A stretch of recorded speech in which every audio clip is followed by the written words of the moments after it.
योग दृष्टि समुच्चय गाथा 11वीं गाथा के अंतर्गत बीज कथा भली सांभળી रोमांचित हुए देह देह अवंचक योग थी यही धर्म स्नेह। ये जो अध्यात्म के विकास के आयाम, कैसे कैसे अध्यात्म में हम प्रवेश करके हमारी स्थिति को हम स्थिर कर सकते हैं। यदि भ्रम में भी हम बहुत विशाल धर्म क्रिया का व्यवहार कर ले तो वो ब्रह्म दशा में क्रिया ही है, विकास नहीं। योग का विकास यहाँ प्रकाश से कहा। इसके लिए इतने जो गुण बताए पूर्व के कि पहली दृष्टि में ऐसे ऐसे गुणों का विकास प्रारंभ होता है, ऐसा ऐसा ज्ञान प्रकाश उसे दिख रहा है। जो ज्ञान स्वयं का बनता है वो उसके लिए सहज बन जाता है, गुणवान बना देता है उसको। तो यहाँ पर बीज कथा भली सांभળી, बीज यानी कि अध्यात्म के विकास की जो बातें हैं उसका अनुसरण करने के बाद जो आनंद आ रहा है वो अपूर्व है, अद्वितीय है, अलौकिक। क्योंकि वो आनंद अभी तक हमने सोचा ही नहीं है कि ऐसा भी एक आनंद हो सकता है। कोई व्यक्ति को कहे कि भाई तुम्हें पैसा कमाना सकते, हाँ कमाना है, 24 घंटे में कितने घंटे मेहनत करेगा, क्योंकि ज्यादा मेहनत करेंगे क्योंकि कमाने का अलग से इसके लिए। तो बोलेगा कि 12 घंटे मेहनत करेगा तो 15 घंटे करेंगे, 18 घंटे करेंगे, 20 घंटे करेंगे। मेहनत बहुत कुछ करें, कितना कमाना है, तो बहुत सारा कमाना है, ठीक है कमा लो। 1 लाख करोड़ तुम्हें कमाने की पूरी तक दे रहे, अवसर दे रहे, उसका जो कमाने का समय है, पैसा इकट्ठा करने का जो दिन प्रतिदिन जो भाव बदलता रहता है, उसमें हमें पता चलता है कि वो व्यक्ति सुखी होता है तो उसके व्यवहार, उसकी बातें, उसका रहन सहन सब कुछ बदल जाता है।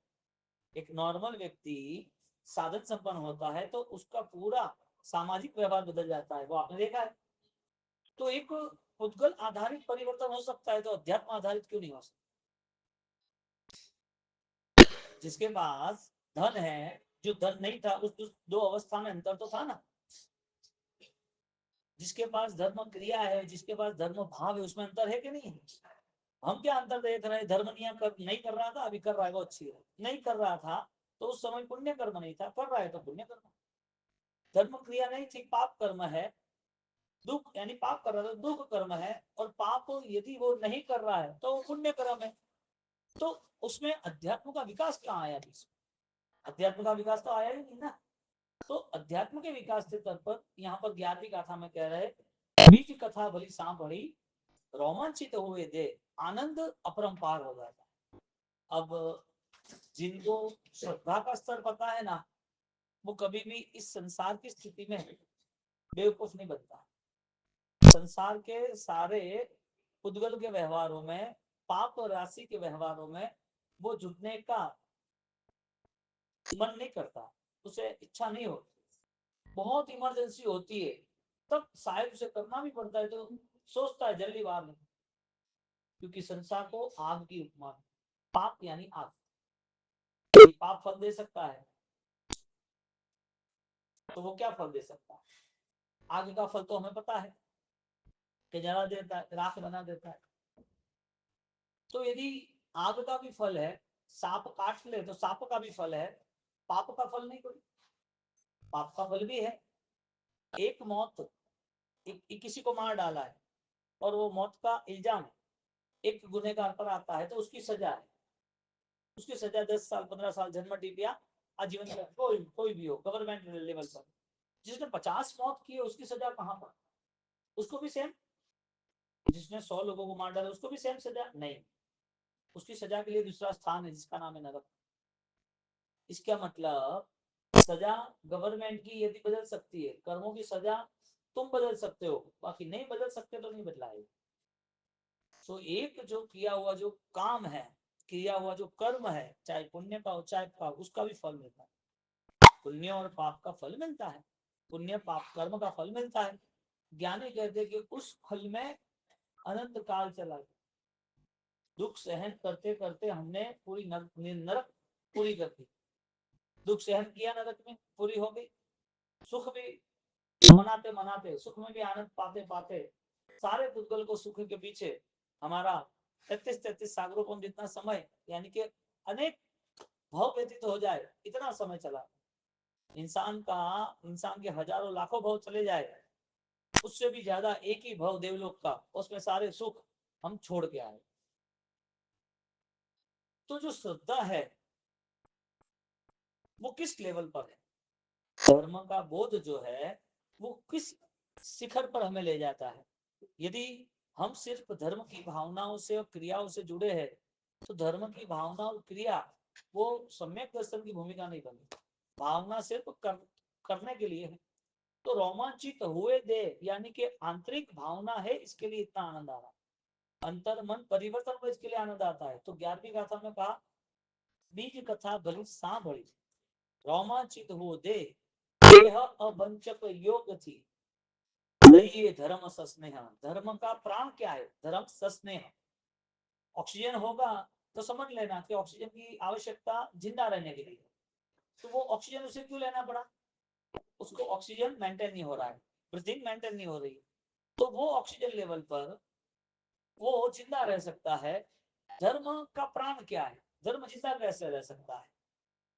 बीच कथा भली सांभળી रोमांचित हो दे देह अवंचक योग थी, शब्द क्या रखा, अवंचक लइए धर्म सस्नेह। यदि आराधना करनी है तो अवंचक माया रहित यानी कि स्पष्ट निर्णय के साथ आराधना करनी चाहिए।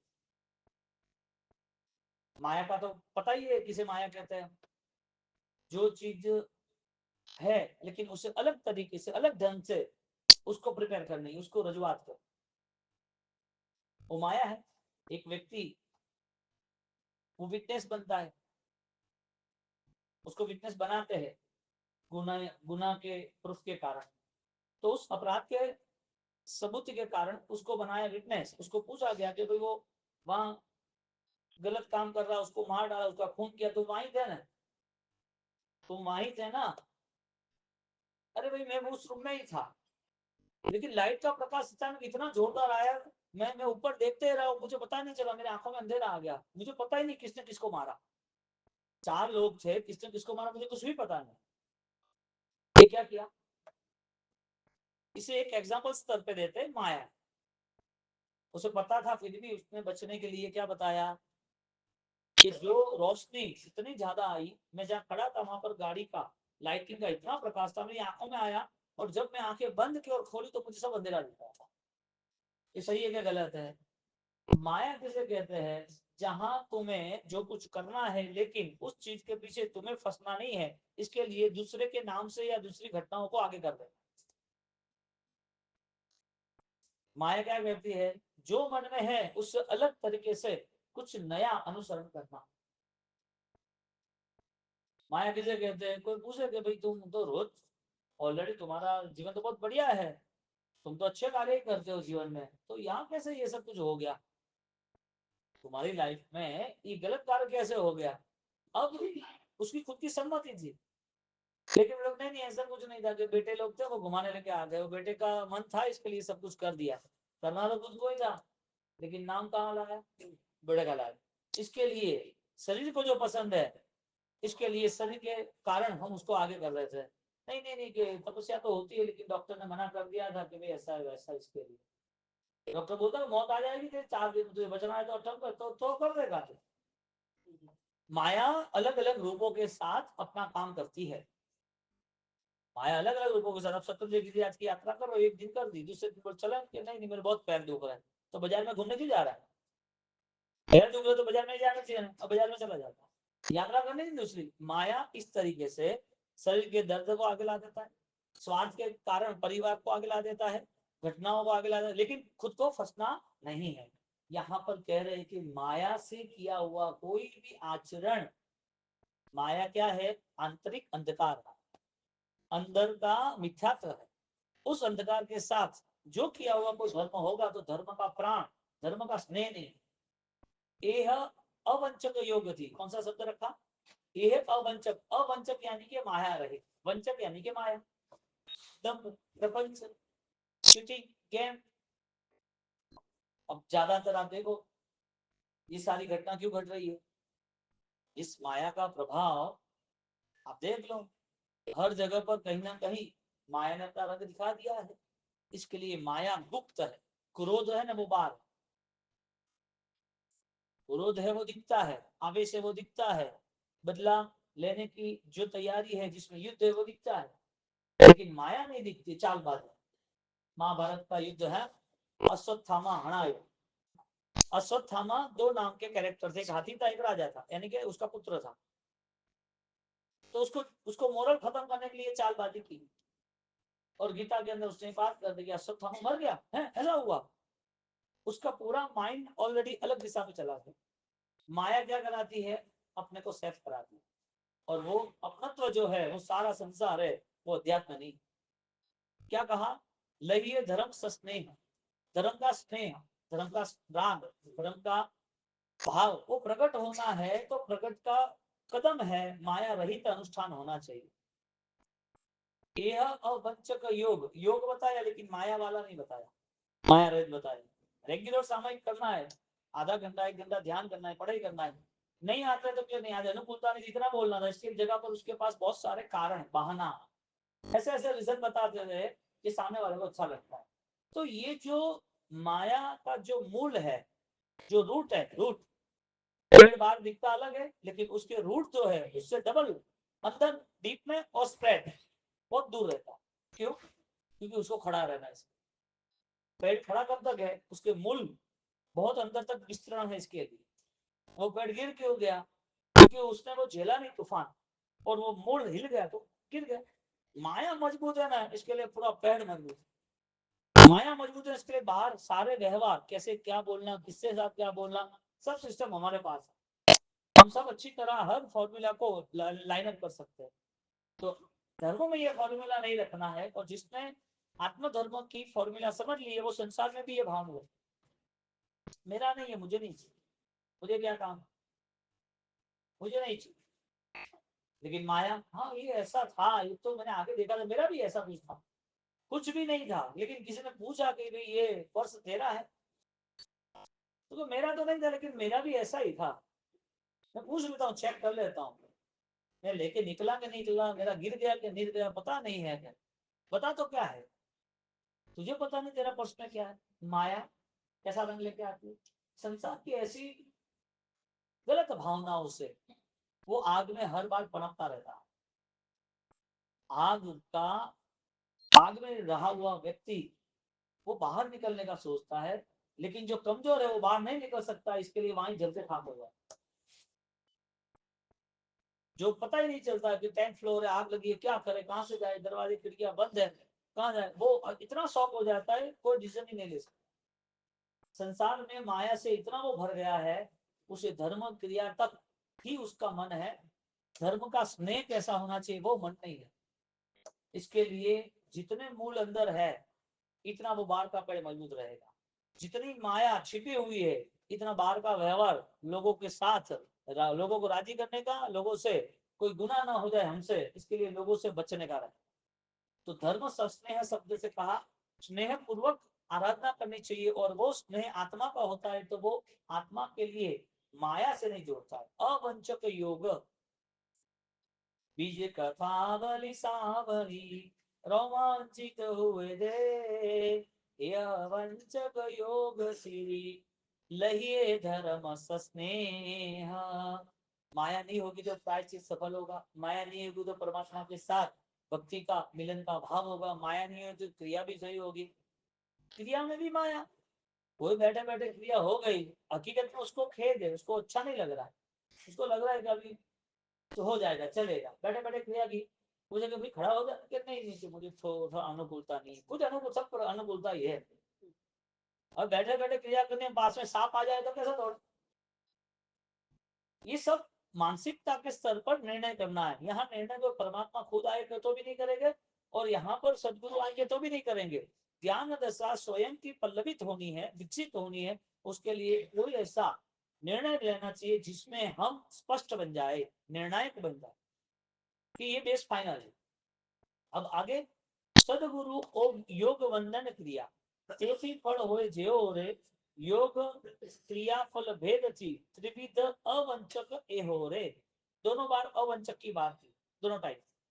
पहली बार क्रिया करनी है तो अवंचक योग कर, सारे जो गुण प्राप्त करने हैं, अद्वेष नहीं करना, लेखन करना, स्वाध्याय करना, भक्ति करना, सेवा करना, भावाचार सेवना, ये सारी स्थिति व्यक्तिगत आत्मा के लिए बताई। लेकिन एक बेस कितना मजबूत बनाया, बैलेंस कितना मजबूत बनाया कि तुम अकेले करोगे और अहंकार आएगा, इससे अच्छा ये है तुम सदगुरु की निश्रा में करना। शब्द क्या रखा, सदगुरु योग बंधन क्रिया तेथी फल हो जेओ रे।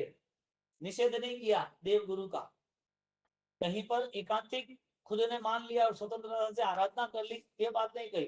कोई गीतार्थ गुरु भगवान या तो हमारे जीवन में जो उपकारी है ऐसे गुरु भगवान का स्वीकार करके हमें उनसे अनेक चीजों की डिस्कशन करनी चाहिए कि जिसके कारण हर दिन एक नई शुद्धि, एक नया भाव विकसित।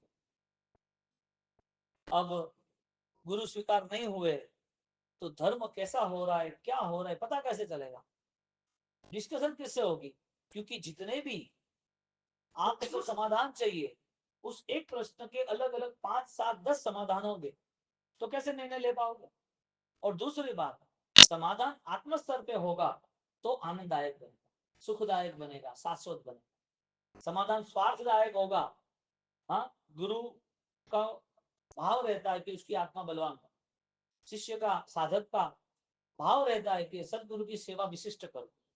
ये दोनों भाव है। साधक को यानी कि शिष्य को गुरु के जीवन में देखने की आवश्यकता नहीं है, तो वो दोषवान बन जाएगा, क्योंकि वो उनके ज्ञान से, उनकी कंडीशन के हिसाब से कर रहा है, लेकिन वो कंडीशन नहीं समझ पाया, जिसकी जो जवाबदारी वो जवाबदारी निभाते। अब साधक अवस्था में उसे ज्ञान चाहिए। अब साधक अवस्था में यदि ज्ञान चाहिए तो ज्ञान कहां से मिलेगा? 10 जगह से ज्ञान लेगा तो अलग अलग मिलेगा। ज्ञान लेना जरूरी है, लेकिन समाधान कहां से लेगा? समाधान लेगा वो भी ज्ञान पूर्वक लेगा तो समर्पण भाव से लेना पड़ेगा, श्रद्धा भाव से लेना पड़ेगा। तो सदगुरु का स्वीकार किया तब वो अलग शुद्धि देंगे, अलग मार्ग देंगे, यानी कि उपकारी मार्ग देंगे। उनको पता है कि तुम ऑलरेडी उनके साथ जुड़े हो तो वो आपकी आराधना को स्थिर करेंगे। इसके लिए गुरु आत्मशक्ति का एक मार्ग है, मग्र दयानम, यानी के वहां तक ले जाने वाले हैं जहां अनंत सिद्धों का स्थान। अब सदगुरु की यात्रा समर्पण के बिना संभव ही नहीं है। गुरु स्वीकार लेना हो तो वेशधारी तो बहुत है, कपड़े पहने हुए तो अलग अलग पहनेंगे, लेकिन जब आत्मा उपकारी स्थिति आती है तो यहाँ पर अकेला कभी धर्म रह ही नहीं सकता। धर्म भगवान को मानने वाला वर्ग शायद नहीं है, क्योंकि वो सोचता है कि देखा ही नहीं है ही नहीं, पत्थरों में बसते ही नहीं है, लोग ठोकर के खर्च करते हैं। ऐसे बहुत सारे जीव है, लोग हैं जो भगवान को नहीं मानते, भगवान जैसा कुछ भी नहीं है, बड़ा वर्ग है। लेकिन गुरु को मानने वाला सब है। क्यों? क्योंकि मानना ही पड़ेगा, ज्ञान आएगा कहां से? अरे सामान्य ज्ञान भी लेना है तो भी स्कूल है, तो भी पाठशाला है, कोई ना कोई तो सिखाने वाला कोई ना कोई है। तो सदगुरु का जो योग मिला, सुह गुरु जोगो, विजय सूत्र में 13 प्रार्थनाओं के अंतर्गत दोनों जगह माता पिता को भी गुरु कहा और सदगुरु को उपकारी गुरु कहा। सदगुरु को सुह गुरु जोगो उस नाम से, यानी उस सूत्र से, और माता पिता के उपकार से गुरु जनक हुआ शब्द। दोनों जगह गुरु शब्द का बहुमान बताया कि उपकारी है, जहां से कुछ सीखना मिला है, वो ज्ञान का उपकार, आपको दुनियादारी क्या है वो समझाया, वो उपकार आप निभाना सेवा से।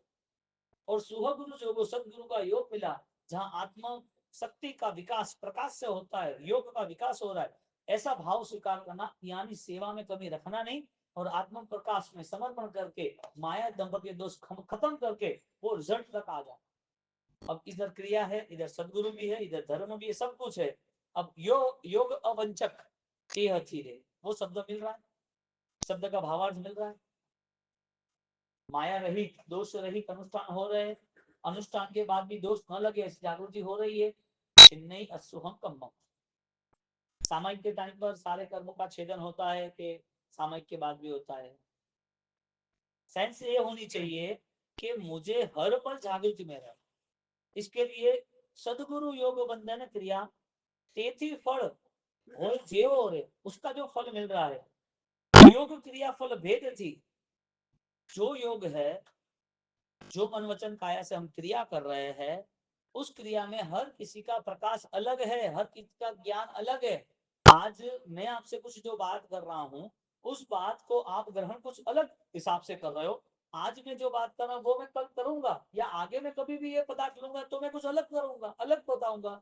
क्योंकि ज्ञान का अलग अलग अलग भाव आता है, क्रिया तो समान रहती है।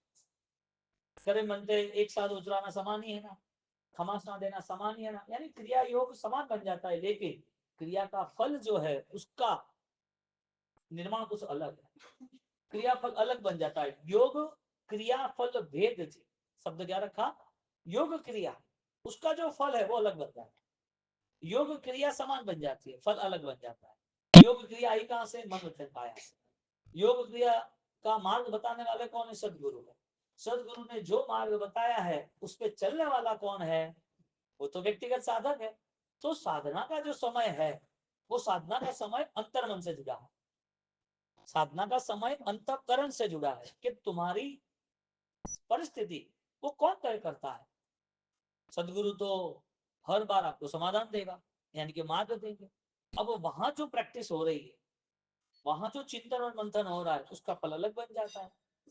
अब चिंतन मंथन न होना वो सबसे बड़ा अपराध है, आत्मा का विस्तरण वही सबसे बड़ा पाप। कौन सा पाप सबसे बड़ा है, आत्मा का विस्मरण। यानी कि सबसे बड़ा धर्म कौन है, आत्मदर्शन। बार बार उसे वो अटेंशन रहता है, मेरी आत्मा को ये सारी चीजें कोई काम की नहीं है, उपकारी नहीं। उसे अपने आप 18 पापों का त्याग पता ही चलता है, आराम से दुख गई नहीं बंधनाइन 18 पाव ठाणाइन। तो ये वचन जो है वो सात्विक है, यानी कि सत्य है।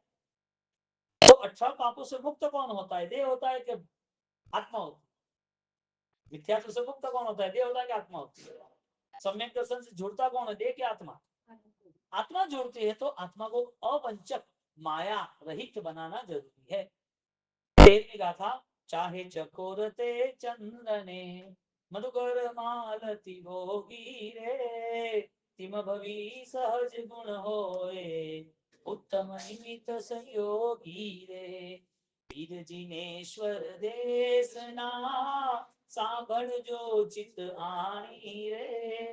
परमात्मा की देशना सहज स्थिरता रहे, पदार्थ ग्रहण हो सके, इस भाव से सुननी। क्योंकि उत्तम निमित्त संयोगी है। तुम्हें पाप के निमित्त पसंद है क्या नहीं है, तुम्हारा वहां पाप स्वीकारना पसंद है या नहीं है, आपके साथ रहना आपका आवश्यक है या नहीं है। जो चीज आवश्यक नहीं लग रही है उसका अनुसरण भी नहीं रहेगा। जो अनावश्यक है, जरूरी नहीं है, उसके तरफ नजर भी नहीं रहेगी।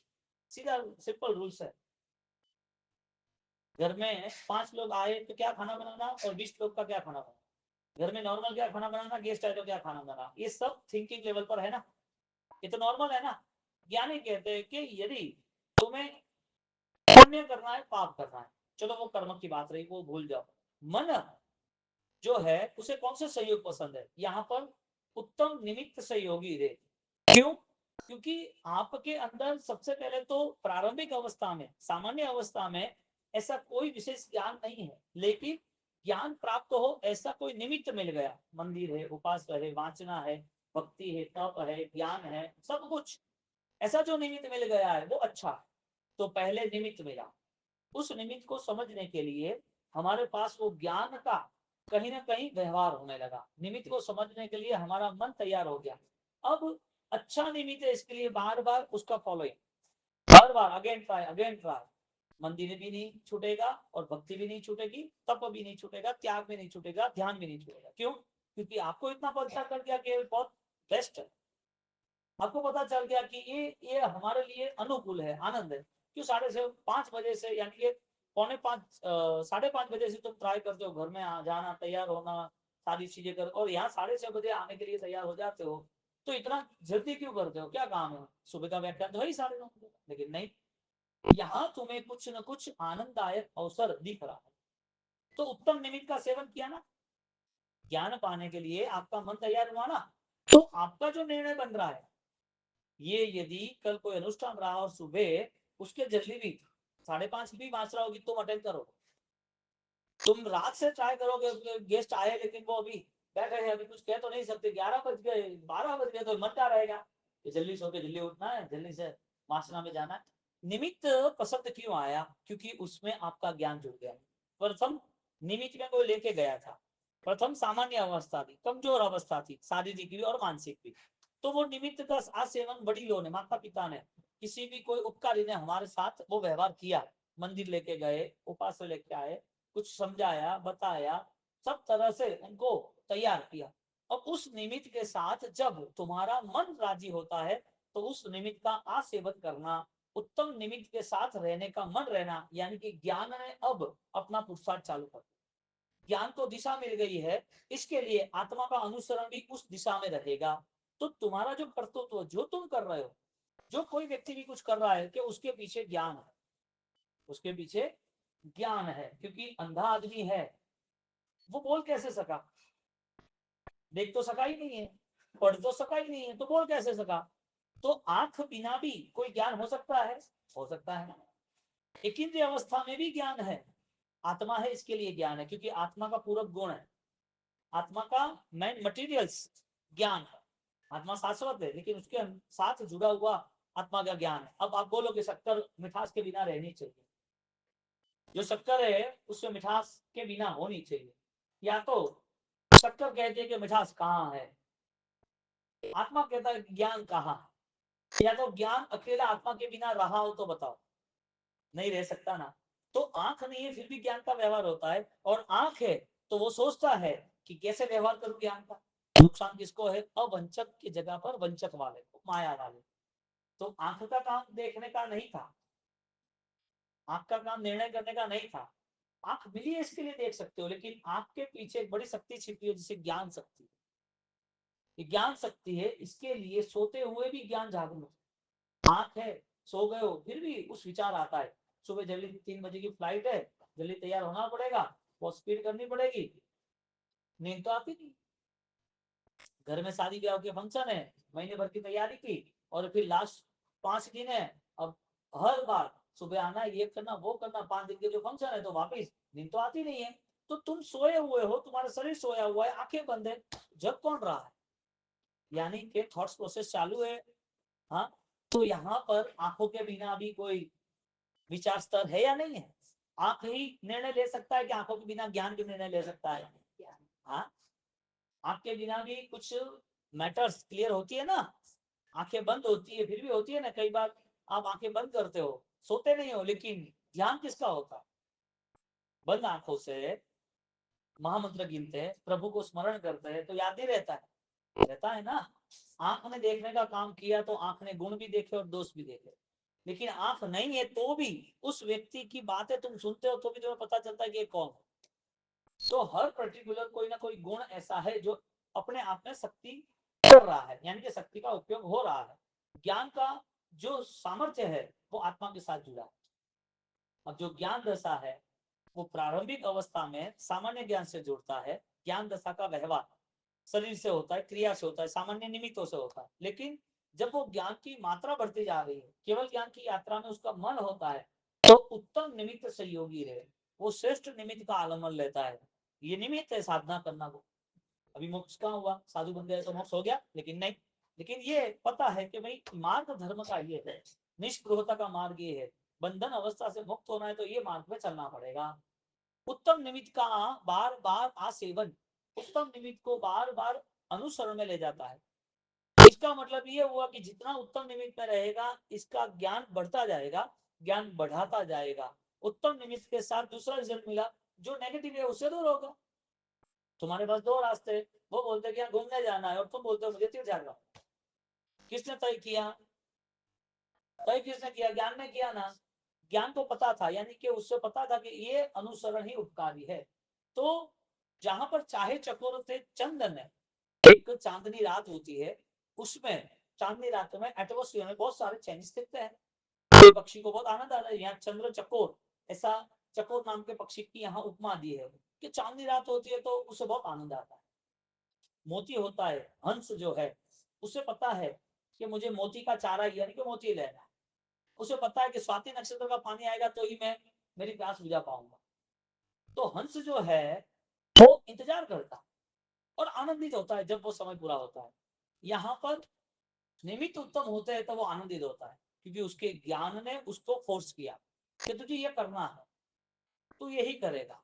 ज्ञान ने उसको पचखान में ले जाने का काम किया, ज्ञान ने उसको शुद्धि का काम किया, ज्ञान ने उसको परिवर्तन तक ले जाने का काम किया।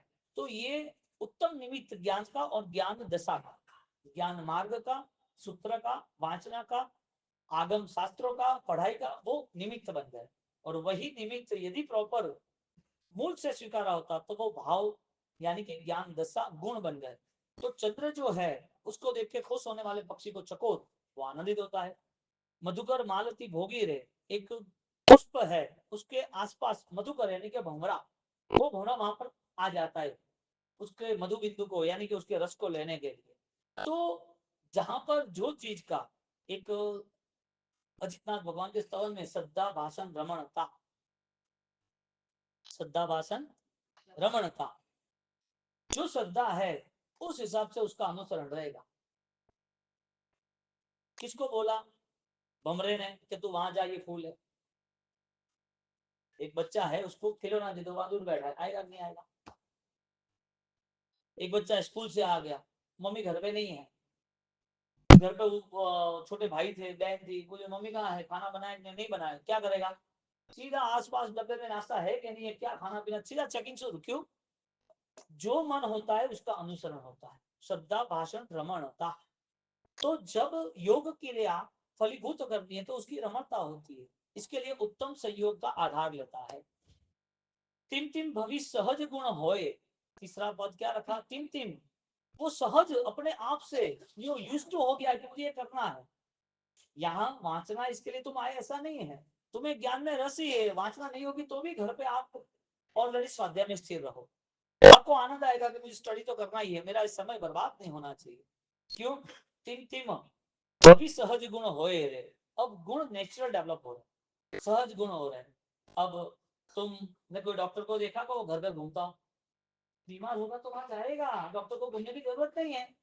जिसको आत्मा भाव में स्थिर रहना है वो आत्मा के गुणों के लिए वो ज्ञान से परिचित होगा, ज्ञान से प्रभावित होगा, ज्ञान से परिणत होगा और ज्ञान से परमात्मा होगा।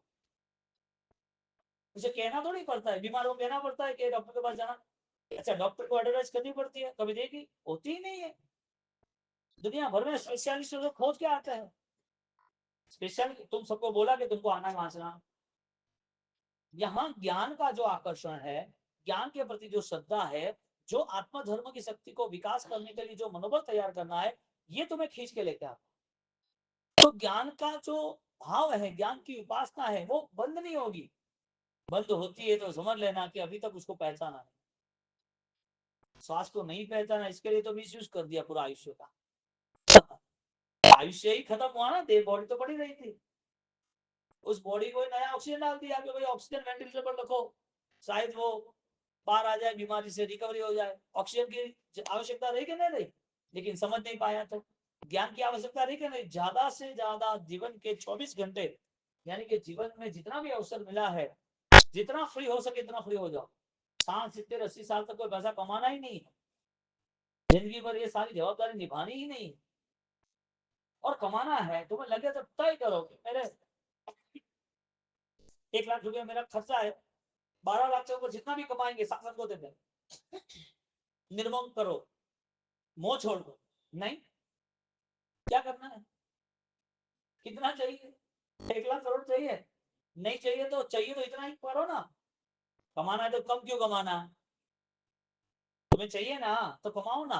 नहीं, 1 लाख करोड़ तो नहीं कमाना। क्यों? कमाने वाले नहीं है?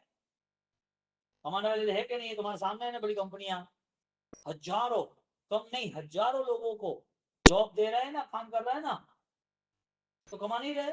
तो तुम्हें 15 घंटा कमाना है, तुम्हारे पास दिमाग नहीं है, 1 लाख करोड़ नहीं कमा सकते? हाँ? कमाना है ना या नहीं कमाना? पता ही नहीं है कि पैसा क्यों कमाना, जिम्मेदारियां क्यों निभाना, घर क्यों संभालना, जीना क्यों, पता ही नहीं। इसका मतलब मिला हुआ जैन शासन क्या है वो पता नहीं है, इसका सेकंड रिएक्शन क्रिया क्यों कर रहे हैं वो भी पता नहीं। ये अवंचक योग थी, माया नहीं आनी चाहिए। एकदम प्रॉपर माइंड के साथ, स्पष्ट निर्णय के साथ आगे बढ़ते रहे।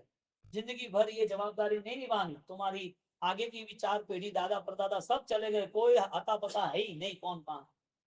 तो किस जिम्मेदारी से मन हम यहाँ लेके बैठे हैं, किस चीज को हम पाल पोस के बैठे हैं, खत्म करो।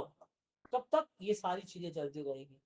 तो जो लोग जिंदगी में 50 60 70 80 साल तक यही ममत्व से जी रहे हैं, क्या सोचते हैं घर बैठे क्या करेंगे, दुकान जाए तो अच्छा रहेगा, शरीर अच्छा रहेगा, लोग ये बोलेंगे कि क्या है घर में क्या काम है? तुम्हें पता ही नहीं है क्या करना है, जीवन का अंत आए तब तक। तो यहाँ पर जब 13वीं गाथा पे उत्तम निमित्त सहयोगी रे, वो निमित्त का ऐसा अनुसरण करता है। यह अवंचक योग थी, अब आगे बढ़ा 14वीं गाथा।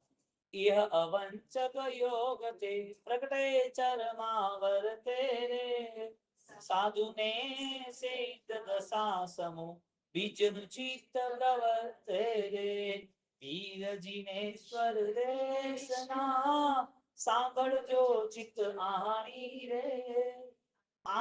ये यदि इफेक्ट स्टार्ट हो जाती है तो फिर वो सम्यक दर्शन के करीब आते अपना अनंत संसार चरमावर्ते, ये कंडीशन उसे अब इतने भाव धर्म में लाता है कि उसे आत्मा नजदीक से दिखने लगा। ये आत्मदर्शन है चरमावर्त। जो पुराना संसार और पुद्गल दिख रहे थे अब वो नहीं दिखेगा, वो है तो भी उसकी असर नहीं है। संसार है लेकिन असर रहित हो गया, अब असर मुक्त है। जिसको एनेस्थीसिया लगाया हो ऑपरेशन में, स्किन को ऑलरेडी एनेस्थीसिया जो बेहोश कर रहे हैं, उसे कितना भी चीट फाड़ करो, ऑपरेशन करो, कोई मूवमेंट आती है, चिल्लाता है, दर्द होता है। हाँ, संसार पूरा उसके लिए अब नीरस हो गया, संसार में वो बेहोश हो गया। अब संसार को चलने दो, करे वो करने दो, ये कोई लेने, खाना पीना बैठना उठना वो उदासीन भाव है, दृष्टा भाव है। जो कार्य हो रहा है उसमें मेरा इन्वॉल्वमेंट नहीं है, चरमा वर्ते रहे। ये अवंचक योग थी, यदि माया रही थे तो ही होगा, इसके बिना नहीं होगा। सबसे पहले शुरुआत मिच्छा परिहर धर सम्मतम से की, क्रिया से नहीं की। तो क्रिया करने के पहले एक बार अटेंशन होना जरूरी है कि क्यों करना है, क्या मिलेगा, करने से हमें क्या अनुभव हो रहा है। वो 1 मिनट का 2 मिनट का गहरा ध्यान, उसके बाद सारी क्रिया करो, चाहे पूजा हो, चाहे समाई हो, चाहे ध्यान हो, चाहे ज्ञान हो, कुछ भी हो, अटेंशन फर्स्ट। वजह क्या है, उद्देश्य क्या है, प्रगटे चरमावर्ते रहे, यानी कि चरमावर्त तभी आएगा जब अवंचक होगा। और तुम्हारी इच्छा, तुम्हें माया करनी या नहीं करनी, परिणाम से तो रखने या नहीं रखने, भगवान ने तो सिर्फ गाइडेंस की इशारा किया है कि ये मार्ग है, चलना हो तो चलो, नहीं चलना तो कुछ। साधु सिद्ध समाज, कितना आनंद आता है उसका परिणाम कैसा बदल जाता है। बीज चित्त प्रवर्ते रहे, ऐसा अब विकास शुरू हुआ। बीज यानी के अंदर का जो भाव धर्म था, अब वो चित्त उसमें फॉलोइंग प्रवर्तन कर रहा है। इस भावना के साथ 14वीं गाथा में बोलते हैं, ये अवंचक योग ते प्रगटे चरमावर तेरे,